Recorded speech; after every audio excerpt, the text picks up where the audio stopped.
1 Muharram detik permulaan, perkiraan tahun Islam Hijrah, perpindahan Nabi dan umat Islam dari kota Mekah ke kota Madinah.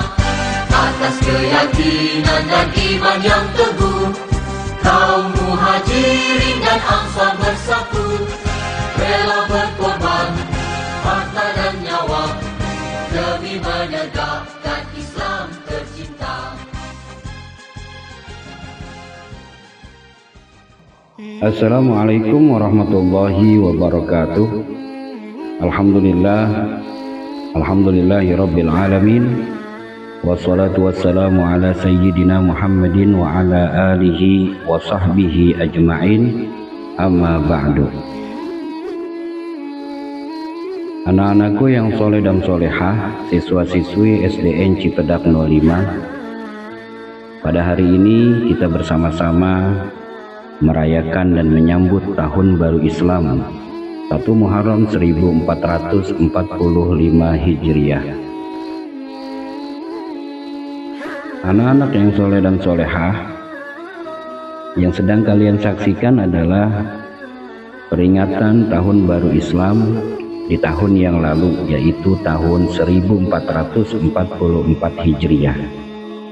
Bisa kalian saksikan betapa meriahnya, betapa gembiranya, dan betapa cerianya di antara kalian di saat menyambut tahun baru Islam, seperti yang sudah kalian lakukan tadi.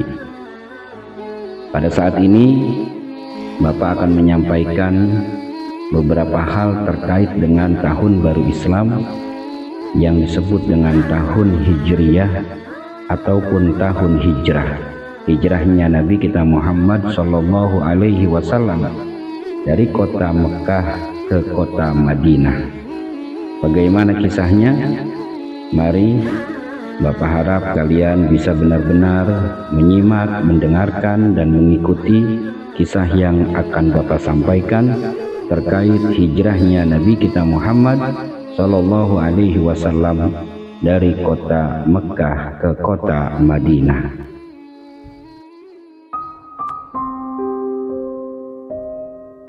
Anak-anakku yang soleh dan solehah, sebelum Bapak menceritakan terkait kisah hijrahnya Rasulullah dari kota Mekah ke kota Madinah, alangkah lebih baiknya kita memahami apa sih yang dimaksud dengan hijrah.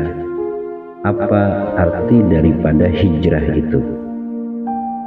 Hijrah secara bahasa artinya berpindah. Bisa diartikan berpindahnya kita dari satu kota ke kota yang lain, dari satu tempat ke tempat yang lain. Atau juga bisa diartikan bahwa hijrah adalah berpindahnya satu keadaan atau berubahnya keadaan kita dari yang tidak baik menjadi lebih baik, dari juga sifat kita yang jelek menjadi sifat yang baik atau sifat yang terpuji. Itulah arti hijrah yang dimaksud di dalam momentum tahun baru Islam ini. Maka diharapkan anak-anakku semua, kalian apabila kita sudah memasuki tahun baru, khususnya tahun baru kita yaitu tahun baru Hijriah, tahun baru Islam, diharapkan kalian bisa lebih baik lagi. Yang tadinya malas menjadi rajin, yang tadinya mungkin kalian malas untuk melaksanakan ibadah ataupun sholat, bisa menjadi lebih giat lagi, dan juga kalian intinya bisa menjadi lebih baik dan lebih baik lagi. Itulah hikmah di balik hijrah. Hijrahnya Rasulullah Shallallahu Alaihi Wasallam bersama para sahabatnya agar beliau lebih baik lagi di dalam mengembangkan agama Islam untuk mencari ridha Allah Subhanahu wa Ta'ala.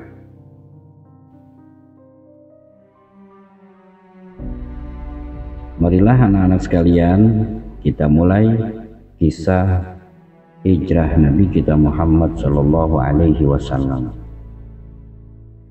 diawali oleh rencana pembunuhan terhadap beliau yang akan dilakukan oleh orang-orang kafir Quraisy Mekah. Satu hari, para pembesar Quraisy bermusyawarah bagaimana caranya menyingkirkan Nabi Muhammad SAW,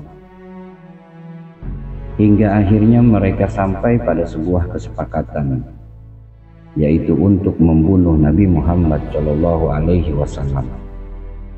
Kesepakatan itu diambil setelah Abu Jahal menyampaikan pendapatnya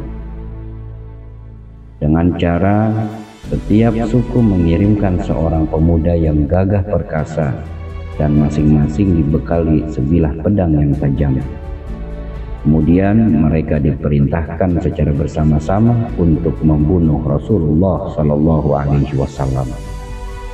Itulah rencana Abu Jahal yang sangat kejam dan jahat terhadap Nabi kita Muhammad SAW.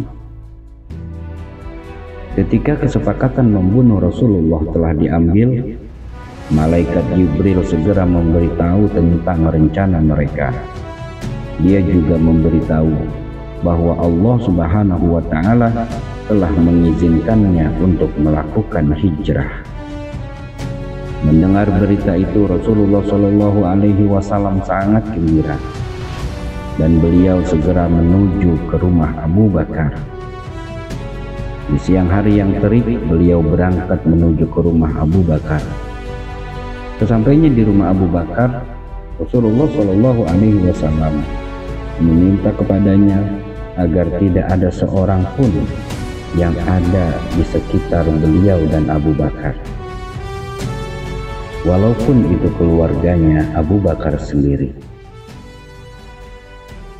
Setelah dipastikan bahwa hanya mereka berdua, yaitu Rasulullah dan Abu Bakar, maka Rasulullah pun menyampaikan kabar yang telah disampaikan oleh malaikat Jibril kepadanya, dan Rasulullah meminta kepada Abu Bakar As-Siddiq untuk menemaninya hijrah ke kota Madinah.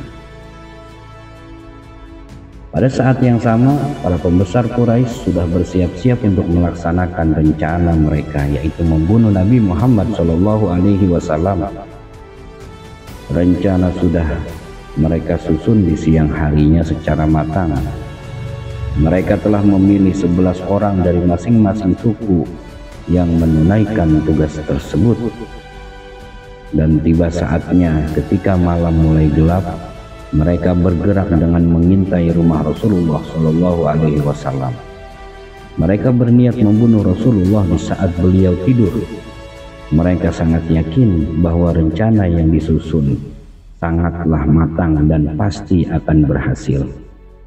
Namun di balik semua itu, mereka tidak menyadari dan mereka tidak tahu bahwa ada Allah Subhanahu wa Ta'ala yang selalu melindungi hambanya, yaitu Nabi Muhammad SAW.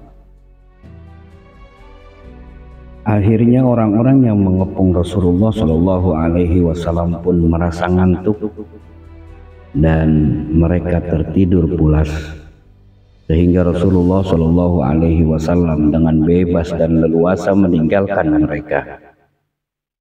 Di balik kejadian itu, sebelum meninggal ke rumah Rasulullah, beliau menitipkan pesan kepada menantunya, yaitu Sayyidina Ali karramallahu wajhah, agar dia tidur di tempat tidurnya. Maka ketika orang-orang kafir Quraisy tersebut terbangun dan mereka ingin membunuh Nabi Muhammad SAW yang dikira masih tertidur di dalam rumahnya, ternyata mereka kecewa karena yang ada di atas tempat tidur tersebut bukanlah Rasulullah, melainkan Ali bin Abi Thalib karramallahu wajhah.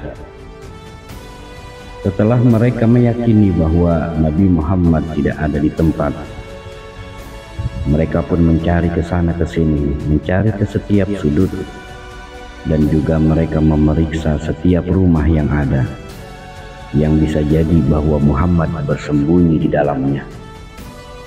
sehingga mereka pun ingin membunuh di mana saja Nabi Muhammad SAW berada. Di saat orang-orang kafir Quraisy mencari Nabi Muhammad ke sana ke sini, padahal Nabi Muhammad dan Abu Bakar As-Siddiq sudah berada di satu goa, yaitu Goa Sur. Beliau beberapa hari tinggal di dalam goa tersebut, dan sungguh ajaib Allah Subhanahu wa Ta'ala mengutus makhluknya seperti laba-laba dan burung untuk membuat sarang di depan gua tersebut, agar berkesan bahwa tidak mungkin ada orang di dalamnya. Kalaulah ada orang di dalam gua tersebut, pastilah burung ini sudah terbang, dan sarang laba-laba ini pun pasti akan hancur. Itulah pertolongan dari Allah Subhanahu wa Ta'ala yang mereka tidak menyadarinya, bahwa Allah Maha Kuasa atas segala sesuatu. Setelah beberapa hari Rasulullah Shallallahu Alaihi Wasallam dan Abu Bakar As-Siddiq berada di dalam goa, akhirnya Rasulullah Shallallahu Alaihi Wasallam pun melanjutkan perjalanannya untuk menuju ke kota Yathrib. Kota Yathrib adalah sebuah nama sebelum menjadi nama Madinah. Sekarang adalah kota Madinah, kalau dulu adalah sebutannya Yathrib. Rasulullah Shallallahu Alaihi Wasallam dengan menunggang unta bersama Abu Bakar Siddiq melanjutkan perjalanannya menuju ke kota Madinah. Di sana para sahabat-sahabatnya yang sudah hijrah terlebih dahulu menantikan kedatangan Rasulullah Shallallahu Alaihi Wasallam. Harap-harap cemas, mereka berharap semoga Nabi Muhammad dan Abu Bakar Siddiq sampai dengan selamat di tanah mereka ataupun di kota Madinah yang saat itu masih bernama Yathrib. Ada yang naik ke pohon, ada juga yang naik ke atas bukit. Akhirnya terlihatlah Nabi Muhammad dan Abu Bakar. Kemudian mereka pun orang-orang Madinah merasa gembira dan menyambut kedatangan Nabi kita Muhammad Shallallahu Alaihi Wasallam dengan syair-syair yang terkenal saat ini, yaitu Tola'al Badru Alaina.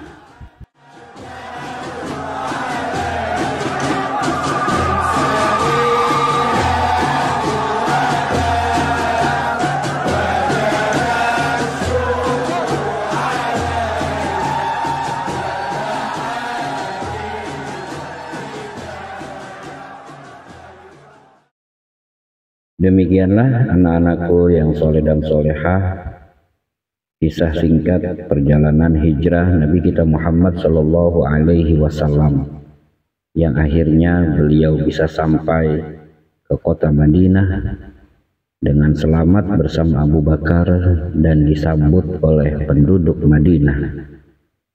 Mereka yang datang dari kota Mekah ke kota Madinah disebut dengan muhajirin, sedangkan mereka yang asli kota Madinah, mereka disebut adalah orang-orang Ansor.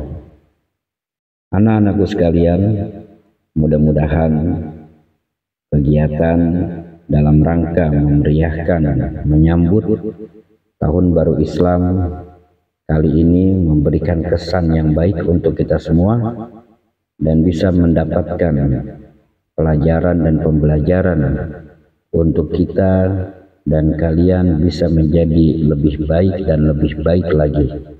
Pantang menyerah, walau apapun rintangannya, apapun alasannya, kita tidak boleh menyerah, apalagi di dalam berjuang untuk melawan kebodohan. Tetaplah semangat belajar anakku yang soleh dan solehah. Ingatlah masa depan kalian. Jangan sampai kalian membuat orang tua kalian menangis di saat kalian gagal apabila nanti sudah besar. Bapak doakan mudah-mudahan kalian semua dijadikan oleh Allah anak-anak yang soleh dan solehah. Wassalamualaikum warahmatullahi wabarakatuh. 1 Muharram detik permulaan, perkiraan tahun Islam Hijrah, perpindahan Nabi dan umat Islam dari kota Mekah ke kota Madinah.